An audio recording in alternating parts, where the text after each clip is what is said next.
Voice of Arjun நேயர்களுக்கு அன்பு வணக்கம். நேற்றுக்கு வந்து பார்த்தீங்கன்னா நம்ம தலைவர் சேலத்தில் சாட்டை எடுத்து சும்மா விளாசி இருக்காப்புல, அடின்னு அடிச்சிருக்காப்புல. அந்த அடி தாங்க முடியாத திரு நயினார் நாகேந்திரன் அவர்கள் வந்து ஏர்போர்ட்ல நின்று கூவிட்டு இருக்காரு, ஐயையோ காப்பாத்துங்க, ஐயையோ காப்பாத்துங்கன்ட்டு. அதே மாதிரி திரு ஸ்டாலின் அவர்கள் வந்து ஒரு சூப்பர் மாஸ்டர் ஸ்ட்ரோக் ஒன்று வச்சிருக்காரு. அந்த என்ன ஸ்ட்ரோக் அப்படின்றத இந்த வீடியோல பார்ப்போம். வாங்க வீடியோக்குள்ள போவோம்.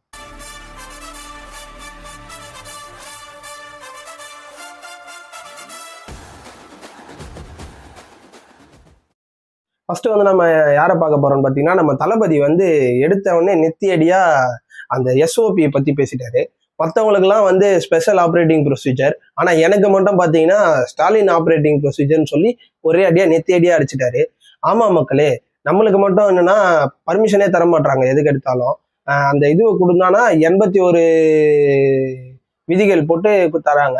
81 விதிகள் வந்து எந்த கட்சிக்குமே போட்டது இல்லைன்னு சொல்லிட்டு நிறைய பேர் சொல்லிட்டு இருக்காங்க. இந்த மாதிரிலாம் பண்ணா மற்ற கட்சிகளுக்கோ, ஆளுங்கட்சிகளுக்கோ, எதிர்கட்சிகளுக்கோ அவங்களுக்குலாம் வந்து இதெல்லாம் கொடுக்குற மாதிரி தெரியல. நம்ம அண்ணன் சாமா அண்ணனுக்கு ஈஸியா கொடுத்துட்றாங்க, ஐயா எடப்பாடிக்கும் ஈஸியா கொடுத்துட்றாங்க. ஆளுங்கட்சிக்கு சொல்லவே தேவையில்லை. அவங்க பர்மிஷன் தான் வாங்குறாங்களா இல்லையான்னு தெரியல. அது எதுவுமே இல்லாம எல்லாருக்கும் ஈஸியா கிடைச்சிருது. ஆனா நம்ம தளபதியை மட்டும் முடக்குறாங்கன்னா அப்போ அவங்க பயந்துட்டாங்கன்னு அர்த்தம். அதை எடுத்த உடனே நெத்தியடியா அடிச்சுட்டாரு நம்ம தளபதி. அதுக்கடுத்து வந்து பாத்தீங்கன்னா 30% 2 கட்சி ஆரம்பிச்ச 2 வருடங்கள்லயே 30% வாக்குன்னு சொல்லி அவர் உறுதியா சொல்றாரு. நிஜமாலே அவர் ரொம்ப கான்ஃபிடென்ட்டா இருக்காரு. அவரு கான்ஃபிடென்ட்டா இருக்கிறத பார்த்தா எங்களுக்கெல்லாம் கான்ஃபிடென்ட்டா வருது. எங்களுக்கு கான்ஃபிடென்ட்டா இருக்கு. நாங்க வந்து 100% நம்புறோம். மக்கள் வந்து பேராதரவு தராங்க. ஏன்னா 2 திராவிட கட்சிகளும் மாத்தி மாத்தி ஆண்டு ஊழல் செஞ்சதும் எல்லாமே பண்ணதும் நல்ல எல்லாம் கொள்ளையடிச்சு மக்கள்லாம் ஏங்கி கிடக்குறாங்க. இவங்களை தவிர வேற மாற்று இல்லையா அப்படின்னுட்டு அந்த அந்த ஆதரவு, அந்த இதுலாம் வந்து இப்போ ஆதரவா மாறி எங்களுக்கு பெரும் ஆதரவா நிக்குது.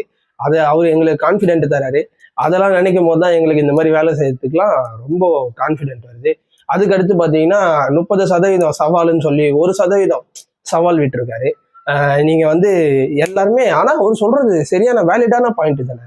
எல்லாருமே அவங்க அப்பா ஆரம்பிச்ச கட்சி, அண்ணா ஆரம்பிச்ச கட்சி, அதே மாதிரி பாத்தீங்கன்னா நம்ம எம்ஜிஆர் ஆரம்பிச்ச கட்சி, அவங்க கட்சியில வந்து சேர்ந்து தானே, அதுல தானே இவங்க இப்போ தலைமை செயலாளரா மாறி அவங்க தானே இப்ப ஆப்ரேட்டிங் பண்ணிட்டு இருக்காங்க அந்த கட்சியை, ஐ மீன் செயல்படுத்திட்டு இருக்காங்க. ஆனா இவர் வந்து தனியா ஒரு கட்சி ஆரம்பிச்சு 2 வருஷத்துல இவ்வளவு பேராதரவு வாங்கியிருக்காருன்னா அது பெரிய விஷயம் தானே.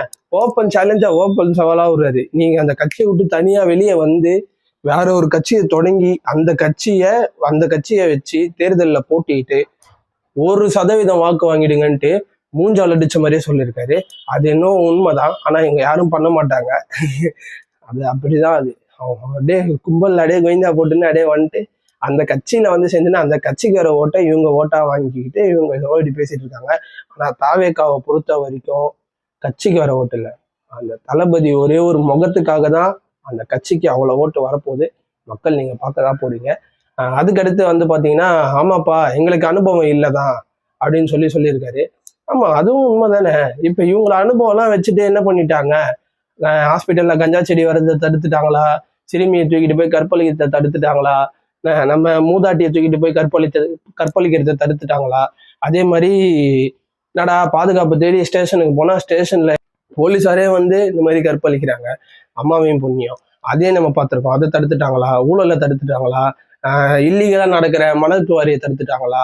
அதை போய் எடுக்க போன ரிப்போர்ட்டரை விட்டுட்டாங்களா? போட்டு அடிக்கலையா? வரி ஏய்ப்பு செஞ்சு அந்த பணத்தை எடுத்துட்டு போய் பிணவரையில ஒளிச்சு வைக்கலையா? என்ன பண்ணல? ரோட்ல கொள்ளையடிக்கலையா? அரிசி பருப்புல கொள்ளையடிக்கலையா? இந்த இலவச குடியிருப்பு தராங்களா, அந்த கட்டுமானத்துல கொள்ளையடிக்கலையா? இவங்க கொள்ளையடிக்காத இடம் எங்க இருக்கு? கடைசியா நம்ம உயிர் தான் இருக்கு. அந்த உயிரி இந்த கைத்தறி நெசவாளர்களை கூப்பிட்டு போய் அந்த கிட்னியை உருவி அங்க 80 லட்சத்துக்கு வித்துட்டு திருப்பி வர அந்த 3 லட்சத்தை இவங்க கிட்ட கொடுத்துட்டு அப்படி கொள்ளையடிச்சுட்டு அவங்க பையன் வந்து ஓப்பன் ஸ்டேட்மெண்டா சொல்றாரு, உங்களை மாதிரி இன்னும் நிறைய பேர் வித்தாதான் நாங்க இந்த மாதிரி இன்னும் நிறைய கார்லாம் வாங்க முடியும்னு சொல்லிட்டு விட்டாரு. அதையும் நம்ம பார்த்துருக்கோம். அதுக்கடுத்து என்ன பேசியிருக்காருன்னா, கொள்ளையடிக்கிறதையும் இவனுங்க அடிச்சுட்டு தான் இருக்காங்க. அதனால என்ன சொல்றேன்னா, மக்கள் வந்து இதெல்லாம் பார்த்துட்டு தான் இருக்காங்க. அதனாலதான் மாற்றம் வரணும்ட்டு அவங்க வந்து ஒரு கான்ஃபிடென்ட்டா இருக்காங்க. மக்களும் கான்ஃபிடென்ட்டா இருக்காங்க, தலைவரும் கான்ஃபிடென்ட்டா இருக்காரு, நாங்களும் கான்ஃபிடென்ட்டா இருக்கோம். அதே மாதிரி வந்து சின்னதை பத்தியும் பேசியிருக்காரு. நிஜமாலே எனக்கு வந்து ரொம்ப ரொம்ப ஒரு மாதிரி சந்தோஷமா இருக்கு. நம்மளுக்கு வந்து அந்த விசில் சின்னம் கிடைச்சதுனால தலைவரும் ரொம்ப சந்தோஷமா இருக்காரு. அது சின்ன விசில்ன்றதுனால அது பட்டி தொட்டி உலகம் ஃபுல்லாவும் அந்த சின்னம் வந்து பரவிடுச்சு. இப்போ எல்லாருக்கும் விசில்னு சொன்னாலே தளபதி தான் ஞாபகம் வராரு. அது எந்த அளவுக்குன்னு பார்த்தீங்கன்னா, இப்போ போன வாரம் கூட நம்ம சேப்பாக்கில் ஒரு கிரிக்கெட் மைதானத்தில் ஒரு கிரிக்கெட் மேட்ச் ஒன்று. அந்த மேட்ச்ல வந்து பார்த்தீங்கன்னா விசில் வந்து எடுத்துட்டு போகக்கூடாதான். எப்படி விசில் எடுத்துட்டு போகக்கூடாதான்? இத்தனை ஆண்டு காலமா விசில் போடுன்னு சொல்லி தான் நம்ம சென்னைக்கே தனி ஒரு பேர் ஒன்று இருக்கு, சென்னை சூப்பர் கிங்ஸ். அந்த அப்படிப்பட்ட ஒரு கிரிக்கெட் ஸ்டேடியம்குள்ள வந்து விசில் எடுத்துட்டு போகக்கூடாதுன்னு ஒரு ஆர்டர் போட்டாங்க.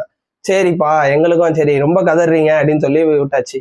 அது கூட பரவாயில்ல. நம்ம தூய்மை பணியாளர்கள் இருக்காங்க பார்த்தீங்களா, அவங்க கிட்ட இருந்து விசில பிடிங்கிட்டு இந்த ரேடியோ புடின்னு கவுன்சிலர் கொடுக்குறாரு. அது யார் தரானா? திமுக கவுன்சிலர் தான் தராரு. அந்த வீடியோவும் இணையத்துல வைரல் ஆச்சு, எல்லாருமே பார்த்துருப்போம். அந்த மாதிரி வந்து பார்த்தீங்கன்னா அதுக்கடுத்து என்னென்னலாம் பண்ண போறானுங்கன்னு தெரியல. அதுக்கடுத்து பஸ்ஸில் கூட விசில பிடிங்கிட்டு வண்டி எடு, வண்டியை நிறுத்து அப்படின்னு கூட சொன்னாலும் சொல்லுவாங்கன்னு நினைக்கிறேன். ஏன்னா அந்த அளவுக்கு விசில பார்த்து இப்போ இந்த திமுக அரசு வந்து பயந்து போய் கிடக்குது. அதாவது உச்சகட்ட பயத்துல இருக்குது. அதுக்கடுத்து வந்து பாத்தீங்கன்னா 5000 வழங்கும் திட்டம், அதையும் போட்டு ஒரு அடி அடிச்சிட்டாரு. தேர்தலுக்கு முன்னாடி உங்க வாக்குக்கு தர பணம் தான் அது அப்படின்னு வெட்ட வெளிச்சமா உடனே அடிச்சுட்டாரு நம்ம தளபதி. அவர் வந்து சொன்ன சொல்லுக்கு எனக்கு வந்து ரொம்ப சந்தோஷம். ஏன்னா இந்த 4.5 ஆண்டு காலமா வந்து எவ்வளவு தமிழ்நாட்டு மக்கள் வந்து எவ்வளவு கஷ்டப்பட்டிருக்காங்க. அப்பெல்லாம் வந்து தரல. இந்த கோடை காலத்துல வந்து எவ்வளவு கஷ்டப்பட்டிருக்காங்க, அப்பெல்லாம் தரல. குறிப்பா இந்த எலெக்ஷன் வர இந்த கோடை காலத்துல மட்டும் எதுக்கு 5000 ரூபாய் பணம் சொல்லாம கொள்ளாம திடீர்னு வந்து காலையில ஏந்தி பார்த்தோன்னே 5000 கிரெடிட் ஆயிருக்கு எல்லாருக்கும். என்னடான்னு பார்த்தா வீடியோல வராரு, என் தங்கைகள் வந்து ரொம்ப கஷ்டப்படுவீங்க, அதனால அண்ணன் 5000 போட்டிருக்கேன் அப்படின்னு சொல்லிட்டு பேசியிருக்காரு. அதையும் நம்ம பார்த்தோம். அதுக்கடுத்து வந்து பார்த்தீங்கன்னா கடைசியா எனக்கு நேற்று தளபதி ஸ்பீச்லயே எனக்கு ரொம்ப பிடிச்ச அந்த ஒரு வார்த்தை, நல்லாட்சி தர பெரிய படிப்பு தேவையில்லை, மக்களை நேசிக்கிற தலைவன் இருந்தால் போதும். இது 100% உண்மை. இதை வந்து எனக்கு ரொம்ப பிடிச்சிருந்தது. அவர் பேசின ஸ்பீச்லயே நான் ரொம்ப லைக் பண்ணது இதுதான். அது உண்மைதானேங்க. பெரிய பெரிய படிப்புலாம் படிச்சுட்டு வந்துட்டு மக்களை நேசிக்கலன்னா அதுக்கடுத்து அவர் என்ன தலைவர்? மக்களை நேசிச்சு மக்களுக்காக மக்களுக்கு என்ன தேவைன்னு சொல்லிட்டு அப்படி இருக்கிற தலைவன் தான் நம்ம தமிழ்நாட்டுக்கு தேவை. என்னால நல்லா ஆட்சி தர முடியும்னு உறுதி கொடுத்திருக்காரு தமிழ் மக்களுக்கு, நம்ம தமிழ்நாட்டு மக்களுக்கு. இதுக்கு மேல என்ன தேவைன்னு தெரியல. மக்கள் நம்புறாங்க 100% 2026 தளபதி தலைவரை வந்து கோட்டையில உட்கார வைப்பாங்க.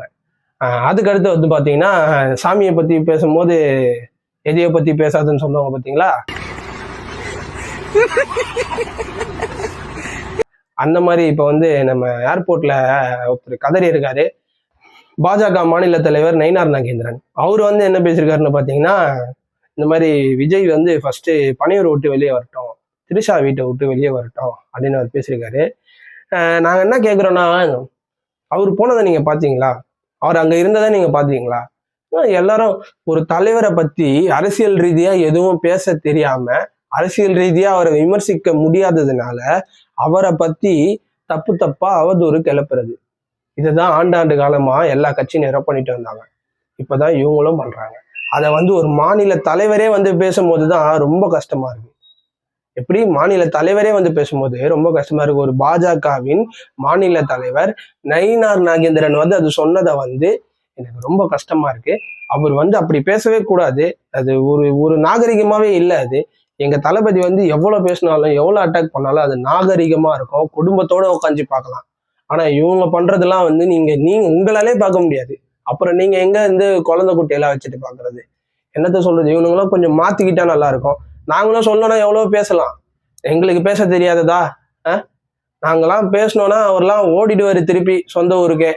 இருந்தாலும் எங்க தளபதி விட்ட ஆணையினால நாகரிகமா அணுகு, எதிரியும் நாகரிகமா அணுகு, கருத்தியலா பேசு சொன்ன ஒரே வார்த்தைக்காக தான் நாங்கெல்லாம் வந்து எங்கேயோ கடந்தவனுங்க. எங்களெல்லாம் வந்து இந்த அரசியலை வந்து பாடுறா அப்படின்னு சொல்லி தளபதிலாம் வரலன்னா நாங்களாம் என்னத்துக்கு அரசியலை கண்டே இருந்திருக்க மாட்டோம், பார்த்தே இருந்திருக்க மாட்டோம். அவர் வந்ததுனாலதான் அரசியலை உற்று நோக்கி ஒரு ரைட்டு இவங்க வந்து இத்தனை ஆண்டு காலமா நம்ம இப்படியே இருக்கிறோம்னா இதுக்கு காரணம் இவங்க தான். நம்ம பொருளாதாரத்தை உயர்த்தாததுனால நம்ம இப்படியே இருக்கோம். விலைவாசி எல்லாம் ஏத்திட்டாங்க. இப்ப இந்த 5000 கொடுத்தாங்களே, ஆல்ரெடி மாசம் 1000 ரூபாய் தரத்துக்கு நம்ம கரண்ட் பில்லெல்லாம் அவ்வளோ அடி அடிச்சுட்டு இருக்காங்க. இன்னும் இந்த 5000 கொடுத்ததுக்கு இன்னும் எதெல்லாம் ஏத்த போறாங்கன்னு தெரியல. பஸ் காசுல இருந்து பால் காசுல இருந்து இந்த இபி காசுல இருந்து எல்லாத்தையும் ஏத்த போறாங்க. என்னத்த சொல்றதுன்னு தெரியல. அதே மாதிரிதான் மக்கள் ரொம்ப கான்பிடென்ட்டா இருக்காங்க. தளபதியை உட்கார வைப்பாங்க. இது எனக்கு ஒரு பெரிய நம்பிக்கை. அவர் சொன்னதை நான் 100க்கு 100% முற்றிலும் வந்து நான் ஏற்கிறேன். நல்லாட்சி கொடுக்க பெரிய படிப்பு தேவையில்லை, மக்களை நேசிக்கிற தலைவன் போதும். இதுதான் உண்மை. இந்த மாதிரி நயினார் நாகேந்திரன் இவங்க பேச்சையெல்லாம் வந்து நாங்கள் கண்டுக்க போறதும் இல்லை. விட்டாச்சு. மாஸ்டர் ஸ்ட்ரோக்னு ஒன்று சொன்னோம் பார்த்தீங்களா, அது என்னன்னு இப்போ சொல்றேன். இந்த நம்ம ஊப்பிக்கள்லாம் இருக்காங்க பார்த்தீங்களா, ஊப்பிங்கள்லாம் நீங்க தப்பாலாம் நினைச்சிடாதீங்க. ஊடக உடன்பிறப்புகள், நம்ம திமுகவால் வளர்க்கப்படும் ஊடக உடன்பிறப்புகள். அவங்க வந்து என்ன சொல்லியிருக்காங்கன்னா, இதுதான் ஸ்டாலினின் மாஸ்டர் ஸ்ட்ரோக். நீங்க வந்து கருணாநிதியே இருந்திருக்கலாம்னு நினைச்சிருப்பீங்க, ஆனா இருக்கிறது ஸ்டாலின். ஆனா உங்களுக்கு தோணி இருக்கும் கருணாநிதியே இதுக்கு எவ்வளவு பரவாயில்ல அப்படின்ட்டு. இன்னொருத்தர் என்ன சொல்றான்னா, 2026 தேர்தலில் திடீர் திருப்பு முனை ட்விஸ்ட் வைத்த ஸ்டாலின் அப்படின்லாம் என்னென்னவோ சொல்லிட்டு இருக்காங்க. அதுக்குதான் நம்ம என்ன சொல்றதுன்னு தெரியல. இது வந்து அடித்தட்டு மக்கள் வரைக்கும் தெரியுது. இது வந்து நம்ம ஓட்டுக்கு முன்கூட்டியே இவங்க தரப்போற காசு 5000 ரூபான்னு சொல்லிட்டு நம்ம அடித்தட்டு மக்கள் வரைக்கும் தெரியுது. அதனால மக்கள் கிட்ட இந்த வாட்டி அவங்க பாட்சா பழிக்காது. மக்கள் எல்லாம் ரொம்ப தெளிவாகவும் ரொம்ப கான்ஃபிடென்ட்டாகவும் இருக்காங்க. அதனால நீங்க யாருமே ஒன்றும் பயப்பட தேவையில்ல. அதே மாதிரி வந்து பாத்தீங்கன்னா, நம்ம தலைவர் வந்து நேற்று சொல்லி ஒன்னொன்னுத்தையும் அடிச்சாரு, அவுட் ஆஃப் கண்ட்ரோல்னு சொல்லிட்டு. அதாவது நம்ம ஸ்டாலின் ஐயா வந்து டெல்லியை சொன்னாரு, தமிழ்நாடு எப்பயுமே டெல்லிக்கு அவுட் ஆஃப் கண்ட்ரோல் தான் அப்படின்னு சொன்னாரு. நம்ம தலைவர் அந்த டைலாக்கை வச்சு ஸ்டாலினே அவன் பொருளை எடுத்து அவனே போடணும்னு சொல்லிட்டு திரு ஸ்டாலின் அவர்களை அவர் டைலாக்கே வச்சு அவரே அடிச்சாரு. அவர் சொன்னது ஆனால் 100க்கு 100 உண்மை தானே. சட்ட ஒழுங்குல அவுட் ஆஃப் கண்ட்ரோல், பெண்கள் பாதுகாப்புல அவுட் ஆஃப் கண்ட்ரோல், மருத்துவ சிகிச்சையில அவுட் ஆஃப் கண்ட்ரோல், போதை கலாச்சாரத்துல அவுட் ஆஃப் கண்ட்ரோல் அப்படின்னு சொல்லி ஒன்னொன்னுத்தையும் அடிச்சாரு. அதெல்லாம் பார்க்கும்போது ரொம்ப மனசுக்கு ரொம்ப சந்தோஷமா இருந்துச்சு. அதாவது நம்ம குறையெல்லாம் தீர்த்துட்டாரு அப்படின்னு. அவர் சொன்னதுல இன்னும் ஒரு முக்கியமான பாயிண்ட் என்னன்னா, நிரந்தர டிஜிபியை இன்னும் போடல இந்த திமுக அரசு. இன்னும் நிரந்தர டிஜிபியை போடல. டிஜிபியை போட்டுட்டா இந்த சட்ட ஒழுங்கு பிரச்சனை எல்லாம் கம்மியாகும். போட்டிருக்கிறதே ஒரு பொறுப்பு டிஜிபி, அந்த பொறுப்பு டிஜிபிக்கு இன்னொரு பொறுப்பு டிஜிபி, அதுக்கு ஒரு டிஜிபி அப்பாயிண்ட் பண்ணிட்டு அவருக்கு ஒரு பொறுப்பு டிஜிபி அப்பாயிண்ட் பண்ணிட்டா மேட்ரே முடிஞ்சு போச்சு. இதை கூட பண்ண தெரியாம இந்த கையாளாகாத அரசு இந்த மக்கள் கிட்ட மாட்டிட்டு சாகுறாங்க. என்னத்த சொல்றதுன்னு தெரியல. இறுதியா வந்து பாத்தீங்கன்னா நான் மக்கள் கிட்ட ஒண்ணுன்னு தான் சொல்லிப்பேன். நீங்க எல்லாரும் கான்ஃபிடென்ட்டா இருக்கிறது எங்களுக்கு தெரியுது, நாங்களும் கான்ஃபிடென்ட்டா இருக்கோம். 2026 வெற்றி நமது. நம்ம வீடியோ பிடிச்சிருந்ததுன்னா நம்ம சேனலை சப்ஸ்கிரைப் பண்ணிக்கோங்க. கான்ஃபிடென்ட்டா இருங்க சார், நல்லதே நடக்கும் சார், வெற்றி நிச்சயம் சார். மீண்டும் சந்திக்கும் வரை நன்றி, வணக்கங்க சார்.